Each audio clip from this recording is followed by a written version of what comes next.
네, 오늘은 마음이 완악한 자들이라는 제목으로 여러분과 함께 은혜를 나누려고 합니다. 히브리 말에 하욤 하제라는 말이 있습니다. 이 말이 아주 특별한 게 오늘로도 번역이 되고 그날로도 번역이 됩니다. 오늘은 현재고 그날은 사실 과거잖아요. 근데 똑같이 하욤 하제라는 말을 씁니다. 그러니까 과거와 현재의 시제가 이 하욤 하제라는 단어 속에 다 들어있는 겁니다.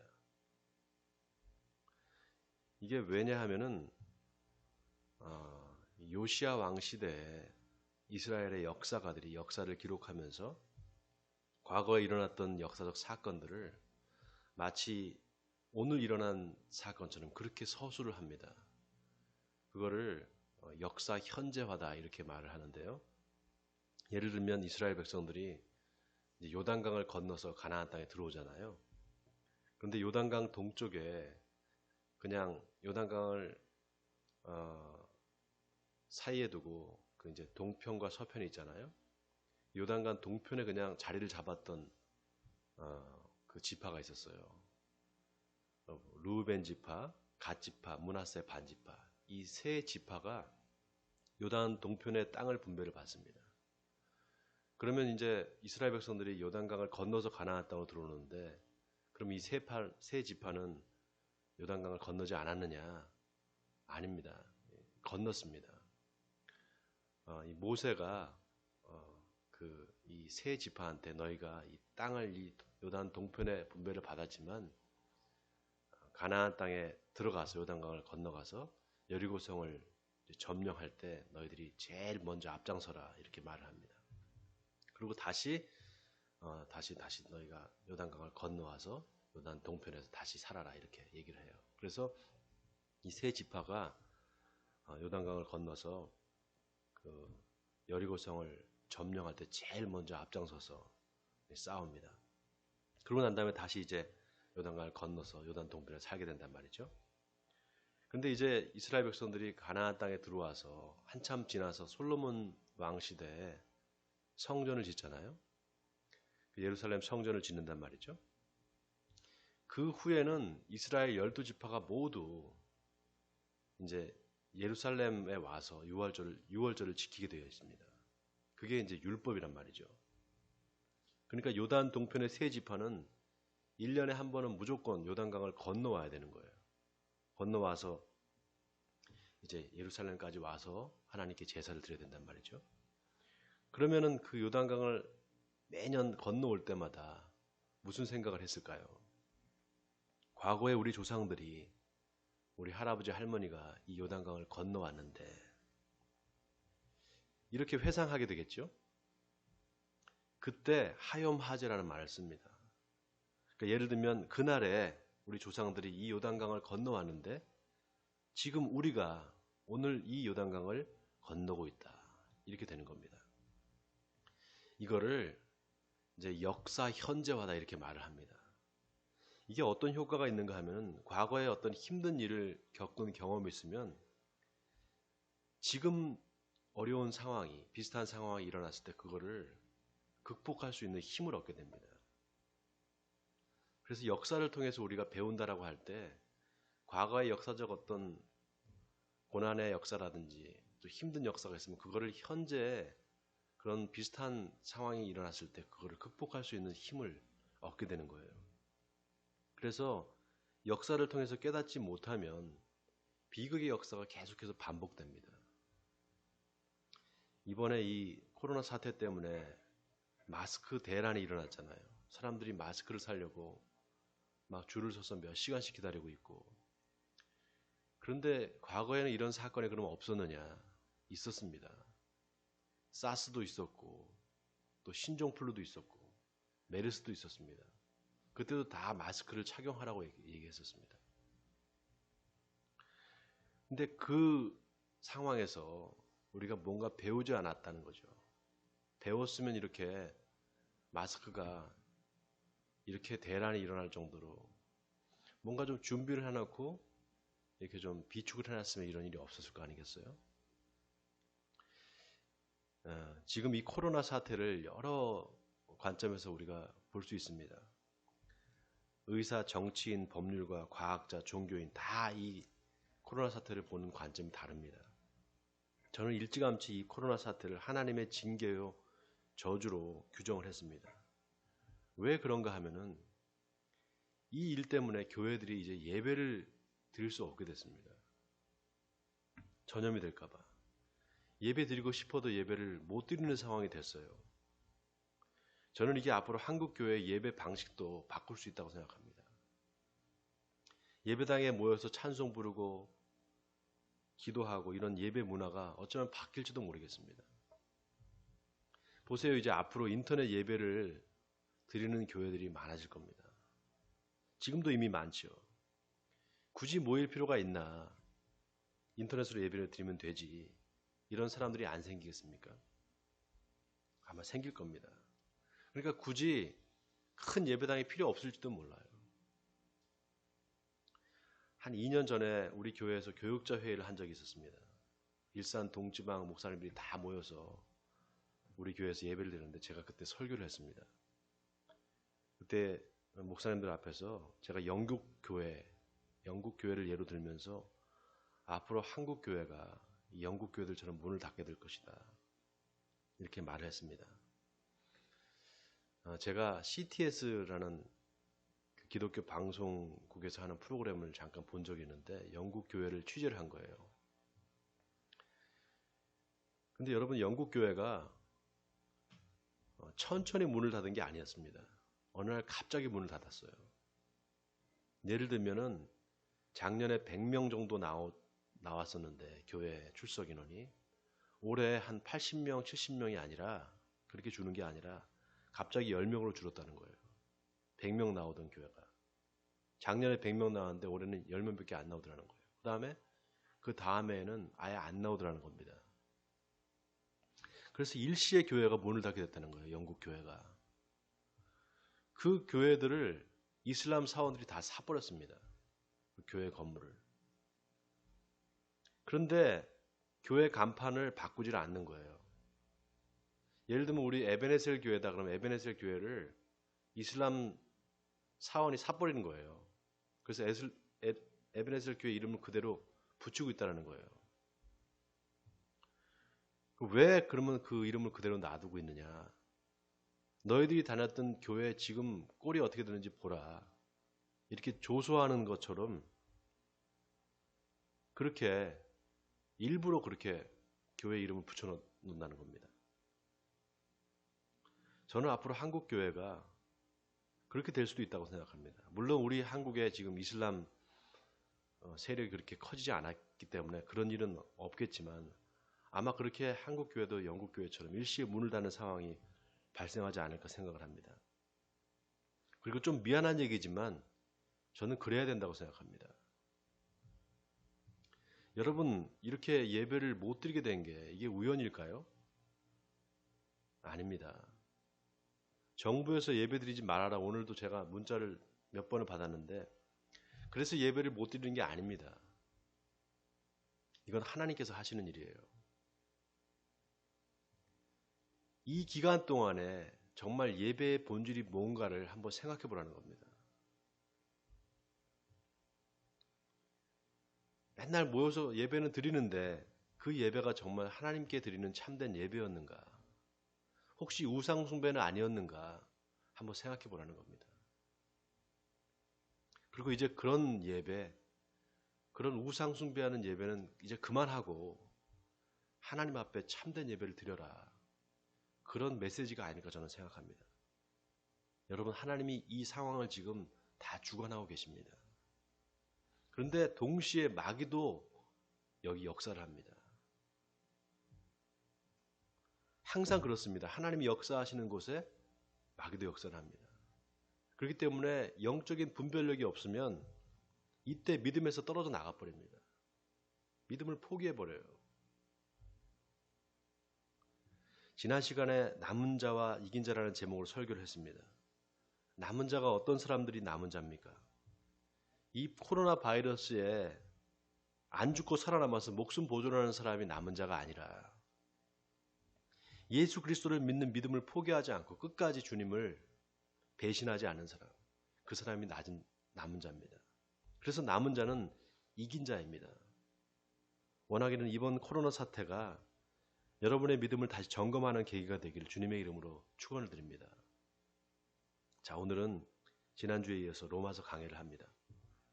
로마서에서 바울이 계속 강조하는 것이 구원에 있어서 믿음과 율법의 관계입니다.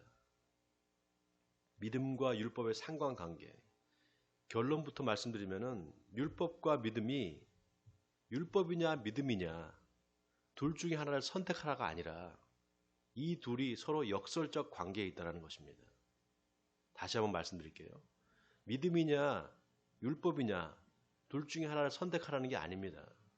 이 두 개가 서로 상호 모순된 관계가 아니라 상호 역설적 관계에 있다는 거예요. 여러분, 율법은 나쁜 게 아닙니다. 율법적인 게 나쁜 거예요. 율법적인 신앙이 나쁜 거지 율법은 나쁜 게 아닙니다. 왜냐하면 율법의 본질은 죄를 알게 해주는 거예요. 내가 죄인이구나 라는 것을 어떻게 알 수 있느냐? 법을 어겨보면 압니다. 급한 일이 있어서 어디를 빨리 좀 가야 되는데 가다 보니까 길에 자전거가 하나 세워져 있는 거예요. 그래서 그거를 그냥 급한 마음에 자전거를 타고 간 거예요. 목적지까지. 그래서 볼일을 보고 그냥 거기다 두고 그냥 집에 온 겁니다. 근데 자전거 주인이 신고를 한 거예요. 근데 마침 또 CCTV에 찍혔다고 생각해 보세요. 그러면 어떻게 됩니까? 자전거를 훔치지는 않았지만 그게 점유이탈 횡령죄가 됩니다. 절도죄는 아니지만 점유이탈 횡령죄라는 죄가 있어요. 그냥 가만히 냅둬야 되는데 그거를 가지고 와서 자기가 사용하고 그랬던 걸. 그게 다 죄가 된다는 말이죠. 그런데 나 이런 법이 있는 줄 몰랐는데요. 그런다고 해서 그 사람이 처벌을 안 받느냐? 아닙니다. 처벌을 받습니다. 모르고 그랬지만 법을 어겼기 때문에 죄인이 된 거죠. 그러니까 법을 어겨보면 내가 죄를 졌구나. 내가 죄인이구나라는 것을 깨닫게 돼요. 율법이 바로 그런 기능을 갖고 있습니다. 율법 하니까 우리가 되게 어렵게 생각하는데 우리 일상에서 이걸 적용해 보면은 뭐뭐 하지 말아라, 뭐뭘 해라. 이게 다 율법입니다. 그럼 우리 신앙에서 율법이라는 게 뭘까? 우리 신앙에서는 바로 하나님의 말씀이죠. 우리 신앙에서는 하나님의 말씀이 율법입니다. 성경 66권 이게 율법이죠. 물론 로마서에서 사도 바울이 이야기하는 율법은 유대교의 율법입니다. 유대교의 율법. 이 유대교의 율법을 잘 지키면 구원을 받는다라고 생각한 사람들이 유대인들이었어요. 근데 이 유대교의 율법은 대부분 종교법입니다. 성결법, 정결법, 제사법 이런 게 다 유대교의 율법이란 말이죠. 이거를 잘 지키면 구원받는다 이렇게 생각했어요. 유대인들은. 그런데 사도 바울이 그런 유대교의 율법을 잘 지킨다고 해서 구원받는 게 아니다. 예수 그리스도를 믿어야지만 구원받는다 이렇게 말한 겁니다. 자, 그러면 우리가 이제 뭘 생각해야 되느냐? 그럼 예수 믿는다는 게 뭔가? 이거를 생각해야 됩니다. 자, 예수님이 나더러 주여 주여 하는 자마다 다 천국에 갈 것이 아니요 하나님의 뜻대로 행하는 자라야 들어간다. 그렇게 말씀했습니다. 여러분, 이거 아멘입니까? 자, 그러면은 왜 예수를 믿어야 되느냐? 답이 여기 나와 있는 거예요, 이미. 예수를 믿으면 하나님의 뜻대로 행할 수 있게 된다는 겁니다. 여러분, 이게 중요합니다. 요한복음 4장에 보면 예수님이 사마리아 지방에 들어가셔요. 사마리아 지방에 들어가셔서 우물가에서 한 여인을 만나시는 장면이 나옵니다. 요한복음 4장에 나와요. 예수님이 목이 말라서 여자한테 물을 좀 달라 이렇게 말씀하셔요. 그러니까 이 여인이 당신이 유대인이면서 어떻게 나 같은 사마리아 여자한테 물을 달라고 합니까? 이렇게 말을 합니다. 그때 예수님께서 뭐라고 그러시냐면 네가 만일 내가 누군 줄 알았다면 내가 그에게 구하였을 것이요 그가 생수를 너에게 주었을 것이다. 이렇게 말씀하세요. 여러분 잘 보세요. 물을 먼저 달라고 한 거는 예수님이었어요. 그런데 나중에 상황이 역전됩니다. 네가 내가 누군지 알았다면 구하였을 것이다. 누가 구하였을 거라는 겁니까? 사마리아 여인이 구했을 거라는 거예요. 그리고 내가 너에게 생수를 주었을 것이다. 완전히 상황이 역전돼 있어요. 물을 달라고 한 건 예수님이었는데 그때 이 여인이 아니 당신이 그릇도 없으면서 물들 그릇도 없으면서 어디서 생수를 구하겠습니까? 그리고 우리 조상 야곱이 이 우물을 줬는데 당신이 이 야곱보다 큰 자입니까? 이렇게 반문을 해요. 그래서 예수님이 이 물을 마시는 자마다 다 목마르려니와 내가 주는 물을 마시는 자는 영원히 목마르지 아니하리니 내가 주는 물은 그 속에서 영생토록 솟아나는 샘물이 되리라. 그렇게 말씀하십니다. 그러니까 이 여인이 바로 주여 그런 물을 내게 주사 목마르지 않게 하소서 이렇게 말을 합니다. 그러자 예수님이 네 남편을 데리고 와라. 그러니까 남편이 없습니다 그래요. 예수님이 네 말이 맞다. 너한테 5 남편이 있었는데 지금 있는 자도 네 남편이 아니니 네 말이 참되다. 이렇게 말씀하셔요. 그러니까 이 여자가 뭐라고 하는가 하면 주여 내가 보니 당신은 선지자입니다. 우리 조상들은 이 산에서 예배했는데 당신들 말은 예배할 곳이 예루살렘에 있다 하더이다. 갑자기 예배에 대한 이야기가 나옵니다. 그때 예수님이 뭐라고 하시는가 하면 여자여 내 말을 믿으라. 이 산에서도 말고 예루살렘에서도 말고 너희가 아버지께 예배할 때가 이르리라. 이렇게 말을 해요. 여러분 보세요. 이 산에서도 말고 예루살렘에서도 말고 아버지께 예배할 때가 이를 것이다. 이 말이 무슨 말입니까? 이 산이냐 예루살렘이냐 이 말을 지금 말로 하면은 이 교회입니까? 저 교회입니까? 주님 이 교회입니까? 저 교회입니까? 내가 어디서 예배를 드려야 됩니까? 이 뜻입니다. 근데 예수님이 뭐라고 하시는가? 여기서도 말고 예루살렘에서도 말고 너희가 아버지께 예배를 드릴 때가 온다. 이게 무슨 말입니까? 장소가 중요한 게 아니라 누구한테 예배를 드리느냐. 예배의 대상이 중요하다는 거예요. 아버지께 예배 드릴 때가 올 것이다. 그리고 뭐라고 하시는가? 너희는 알지 못하는 것을 예배하고 우리는 아는 것을 예배하노니 이는 구원이 유대인에게서 남이니라. 이 유대인에게서 난다. 이 말이 무슨 말이에요? 누굴 얘기하는 겁니까? 바로 예수님을 얘기하는 겁니다. 예수님 자신을.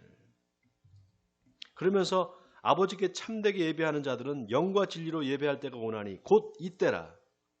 아버지께서는 자기에게 이렇게 예배하는 자들을 찾으시느니라. 하나님은 영이시니 예배하는 자가 영과 진리로 예배할지니라. 자, 영과 진리로 예배할지니라. 영은 뭐고 진리는 뭔가? 영은 성령을 이야기하는 것입니다. 진리는 예수 그리스도를 이야기하는 거예요. 그러니까 영과 진리로 예배하라는 것은 성령과 예수 그리스도 이 2가지가 있어야 된다. 그래서 영과 진리로 드리는 예배, 바로 성령과 예수 그리스도로 드리는 예배를 하나님께서 받으신다 이 말입니다. 그러니까 보세요 여러분. 여기 성부, 성자, 성령이 다 들어있어요. 삼위일체 하나님이. 영, 바로 성령, 진리, 예수 그리스도, 그리고 예배하는 대상은 누군가? 하나님 아버지. 그러니 이 말씀이 얼마나 의미심장합니까? 하나님 지금 이 코로나 사태에 내가 어디서 예배를 드려야 됩니까? 이 교회입니까? 저 교회입니까? 교회를 가야 됩니까? 말아야 됩니까? 장소가 중요한 게 아닙니다, 여러분. 예배의 대상이 누구냐가 중요합니다. 바로 살아계신 하나님 아버지께 예배를 드려야 된다는 것입니다. 그런데 그 예배는 누가 드릴 수 있느냐? 오직 성령으로 거듭나서 예수가 누군지를 아는 사람, 예수님을 인격적으로 만난 사람들만 드릴 수 있다는 거예요. 바로 그때가 언제냐? 지금 이때라는 것입니다. 여러분, 바로 지금이 그때입니다. 영과 진리로 드리는 예배, 바로 지금이 그때인 줄 믿으시기 바랍니다. 더 놀라운 게 이 가나안 여자가 예수님을 만나자마자 물동이를 내팽겨치고 이제 마을로 들어갑니다. 그리고 뭐라고 하는가 하면은 와서 보라. 이는 그리스도가 아니냐. 이렇게 말합니다. 그래서 사람들이 예수님께 몰려들입니다. 그때 마침 제자들이 예수님께 음식을 드리면서 선생님 이거 좀 드세요. 이렇게 합니다. 마침 그때 예수님이 뭐라고 하시는가 하면은 내게는 너희가 알지 못하는 먹을 양식이 있다 이렇게 말씀하세요. 그러니까 제자들이 서로 얘기하면서 누가 예수님한테 음식 갖다 드렸어? 이렇게 말을 합니다. 그때 예수님이 나의 양식은 나를 보내신 이의 뜻을 행하며 그의 일을 온전히 이루는 것이니라. 아주 기가 막힌 말씀하셔요. 나의 양식은 나를 보내신 이의 뜻을 행하는 거라는 겁니다. 자, 양식이 뭐라고요? 하나님의 뜻을 행하는 거. 날마다 하나님의 뜻을 행하는 거. 여러분 양식이 뭡니까? 내가 매일 먹는 밥이잖아요. 아침, 점심, 저녁. 이거 매일같이 먹는 것처럼 하나님의 뜻을 매일같이 행하는 거. 그게 본인의 양식이라는 거예요. 예수님의 양식이라는 거예요. 사람이 떡으로만 살 것이 아니라 하나님의 입으로 나오는 모든 말씀으로 말미암아 살리라 하는 말씀과 연결되지요. 자, 그리고 또 뭐라고 하시는가? 너희가 넉 달이 지나야 추수할 때가 이른다고 하지만 저 밭을 봐라. 벌써 희어져서 추수할 때가 이르렀느니라. 이렇게 말씀하셔요. 갑자기 추수에 대한 이야기를 하십니다. 또 갑자기 생뚱맞게. 여러분 추수는 뭘 상징한다고요? 심판. 하나님의 심판을 상징합니다. 심판 때에 나더러 주여 주여 하는 자마다 천국에 갈 것이 아니요 다만 하늘에 계신 내 아버지의 뜻대로 행하는 자라야 들어가리라. 그러니까 여러분 이 말씀이 다 연결이 됩니다. 다 연결이 돼요. 여러분 심판 때가 되면은 알곡과 가라지가 저절로 드러납니다. 지금까지 예배를 어떻게 드렸는지, 예배 대상이 누구였는지 추수 때가 되면 다 드러나요. 나는 유명한 목사님이 담임하시는 큰 교회를 다녔습니다. 소용없어요. 저는 큰 교회 안 가고 개척교회 다녔습니다. 소용없어요. 예배 장소가 중요하지 않습니다. 대상이 중요합니다. 또 때가 중요합니다. 때. 하나님께 영과 진리로 예배 드릴 때가 온다. 바로 이때입니다. 지금 이렇게 코로나 사태로 교회에서 예배를 드릴 수 없을 때 어떻게 하겠느냐는 거예요.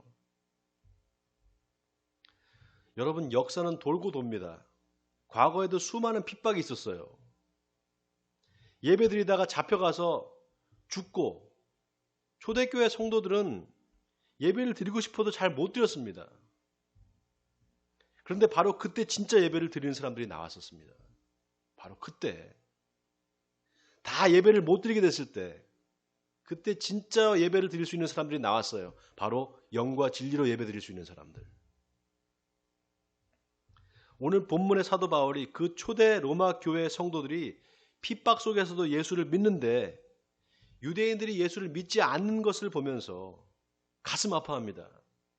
그러면서 뭐라고 하는가? 율법의 행위가 아니라 너희가 은혜로 구원을 받는 거지 율법의 행위가 아니다. 그렇지 않으면 은혜가 은혜되지 못한다 이렇게 말을 합니다. 이 말을 하면서 그런즉 어떠하냐? 이스라엘이 구하는 그것은 얻지 못하고 오직 택하심을 입은 자가 얻었고 그 남은 자들은 우둔하여졌느니라 이렇게 말을 합니다. 자, 이 말이 무슨 말입니까? 너희가 하나님의 선택받은 백성이다. 너희는 하나님이 선택하신 백성이다. 그런데 너희는 구원을 얻지 못하고 이방인들이 구원을 받게 됐다. 마치 주여 내가 어디서 예배를 드려야 됩니까? 이 산입니까? 저 예루살렘입니까? 물어보던 사마리아 여인처럼 율법을 모르는 이방인들이 구원을 받았다는 거예요.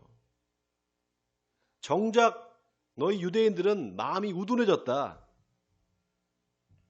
그러니까 너희는 구원받지 못한다 이 말입니다.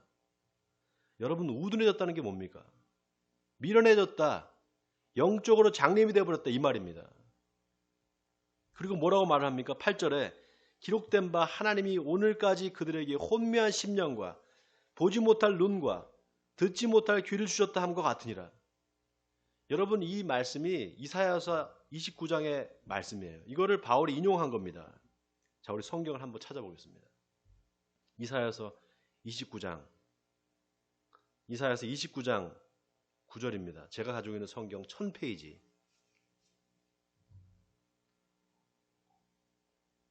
영상 예배를 들으시는 분들도 반드시 성경을 찾으시길 바랍니다. 네. 구약 성경 이사야서 29장 9절부터 14절까지인데요. 제가 가지고 있는 성경책 1000페이지입니다. 제가 읽을 테니까 여러분들이 그냥 눈으로 따라오세요. 너희는 놀라고 놀라라. 너희는 맹인이 되고 맹인이 되라. 그들의 취함이 포도주로 말미암음이 아니며 그들의 비틀거림이 독주로 말미암음이 아니니라. 대저 여호와께서 깊이 잠들게 하는 영을 너희에게 부어주사 너희의 눈을 감기셨음이니 그가 선지자들과 너희의 지도자인 선견자들을 덮으셨음이라. 그러므로 모든 계시가 너희에게는 봉안책의 말처럼 되었으니 그것을 글 아는 자에게 주며 이르기를 그대에게 청하노니 이를 읽으라 하면 그가 대답하기를 그것이 봉해졌으니 나는 못 읽겠노라 할 것이요. 또 그 책을 글 모르는 자에게 주며 이르기를 그대에게 청하노니 이를 읽으라 하면 그가 대답하기를 나는 글을 모른다 할 것이니라. 여러분 이게 무슨 말입니까? 하나님이 저들의 눈을 가려서 영적인 장님을 만들어 버리시겠다는 겁니다. 성경 말씀을 좀 알고 싶어서 목사님 이게 무슨 뜻입니까? 물어보는데 이거 봉인이 되어 있는 거예요. 이거 몰라요. 그리고 평신도가 이거 알 필요 없어요. 알면 다쳐요. 그래서 또 다른 목사한테 가서 물어보는 거예요. 물어봤더니 저는 글을 몰라요. 헬라어 히브리어 이거 몰라서 가르쳐 드릴 수가 없네요. 그런다는 거예요. 왜냐? 무식해서가 아니라 하나님이 깊이 잠들게 하는 영을 줘서 영적으로 잠을 자게 만들었다는 겁니다. 아니 하나님이 왜 그렇게 하시는가? 자 13절을 보세요. 주께서 이르시되 이 백성이 입으로는 나를 가까이 하며 입술로는 나를 공경하나 그들의 마음은 내게서 멀리 떠났나니 그들이 나를 경외함은 사람의 계명으로 가르침을 받았을 뿐이라. 그러므로 내가 이 백성 중에 기이한 일, 곧 기이하고 가장 기이한 일을 다시 행하리니 그들 중에서 지혜자의 지혜가 없어지고 명철자의 총명이 가려지리라.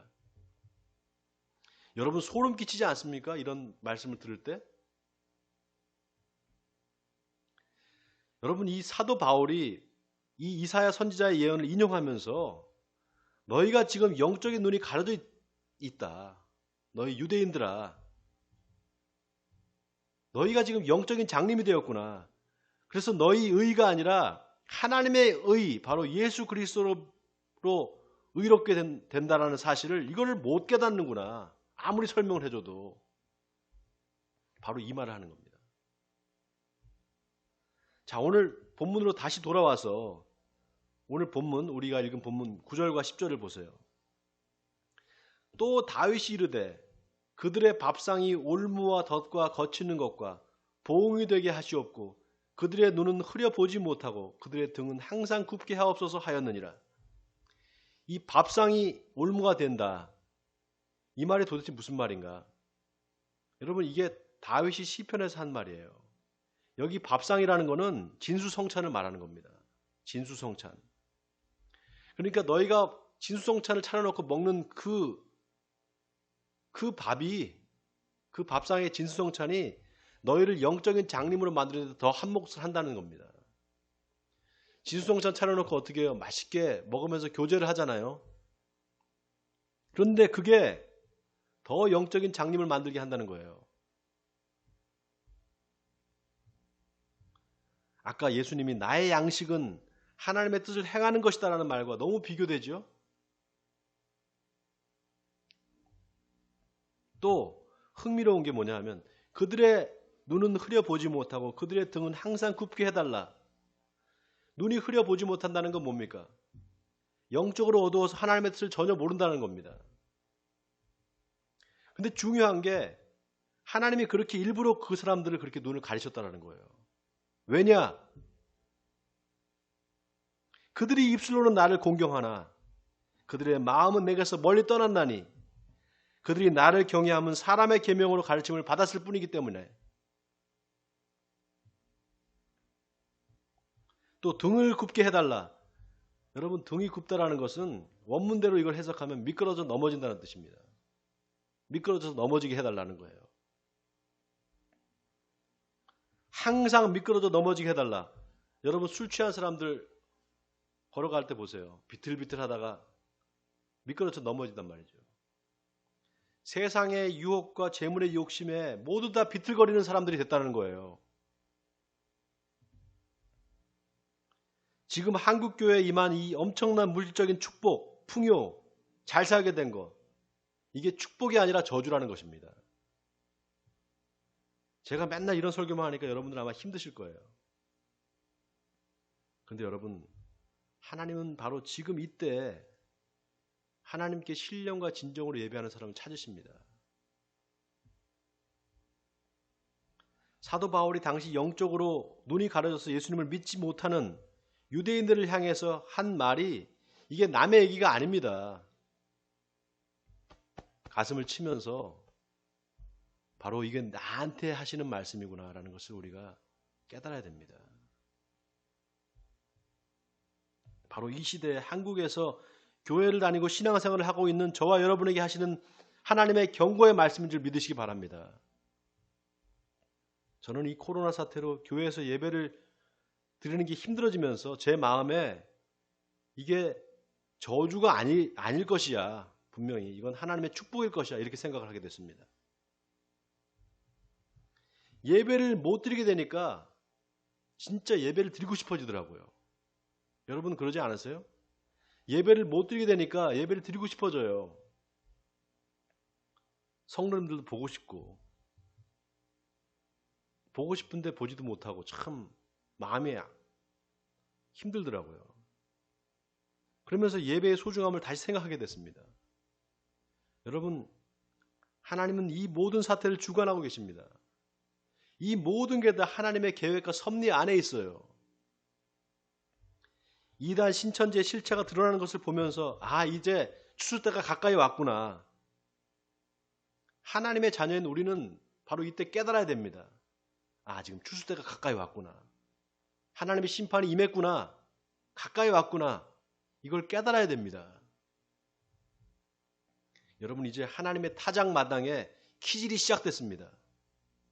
하나님의 타작마당에서 키질이 시작됐어요. 키질을 할 때 알곡은 남고 쭉정이는 바람에 다 날아가 버립니다.